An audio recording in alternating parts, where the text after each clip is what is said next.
Hi there, welcome to Grain TV. I'm Kevin McNew. It's Tuesday, September 6th. We have a holiday shortened week and we got off to a mixed result in the markets. Let's take a look at Grain Edge's trading platform and see where we closed.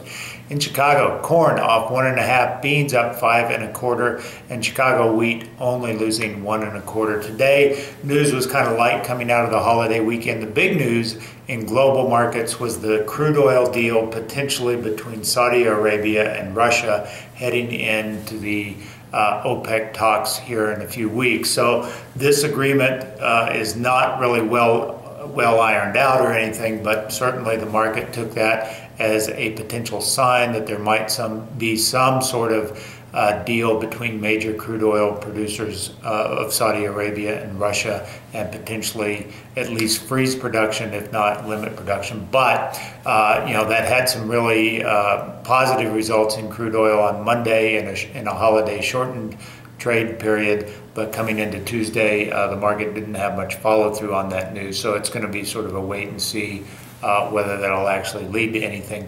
In ag news, we continue to watch the Egypt situation. The foreign ministers there, or at least the ag secretary, has basically said that they would not allow any wheat in with ergo fungus in it at all, having a zero tolerance for that policy. Today, or I guess over the weekend, the health minister in Egypt also agreed to that policy. So you have a really strong showing of no ergo fungus coming into Egypt. And of course, Egypt is the #1 buyer of wheat in the world market. So that is potentially damaging in a situation where we already have burdensome global wheat supplies. Other news out today in Brazil, CONAB's agency there, the official forecaster of the Brazilian government, said that the corn crop was actually lower than what they'd originally projected. Originally they had 68.5 million metric tons. Their latest forecast says that number is actually 67 million metric tons, so a 1.5 million metric ton decline based on the drought conditions they had their last growing season. On the soybean number, they kept that number in line with their previous estimate, around 95.4. However, that is 1 million metric tons below USDA. So overall, the corn crop in Brazil continues to shrink. That's certainly positive because it means they're going to continue to buy corn, not from the U.S., but certainly from Argentina, who is a big competitor of ours in the global marketplace. Let's take a look at Tuesday's export inspections, because Monday was a holiday. So USDA's weekly export inspections report came out today. This is the first report for new crop corn and beans. We've just crossed the marketing line year of September 1. So numbers going forward will contribute to the new crop 2016 marketing year for corn and beans. This week's numbers were very good across the board for the first time in a long time. Corn coming in at 1.4 million metric tons versus expectations of 1 to 1.3.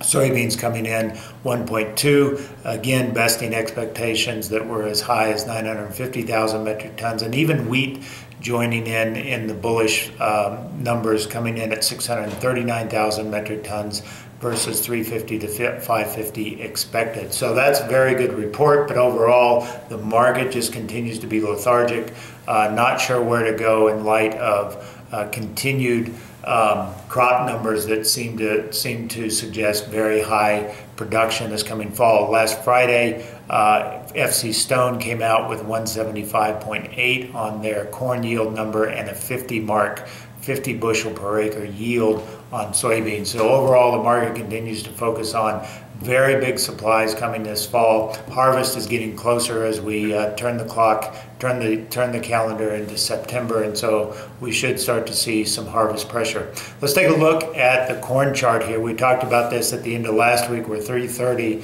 was sort of a pivotal point we needed to get through in December corn to get any sort of serious short covering going on here. And we've had a hard time clearing that mark going back all the way to Friday. We'll take a look here at the 30-minute bar chart from Grain Edge's trading platform, and you can see going back to last Friday on the 30-minute bar chart, we tried at 329 3/4 on several different occasions throughout Friday's trade session.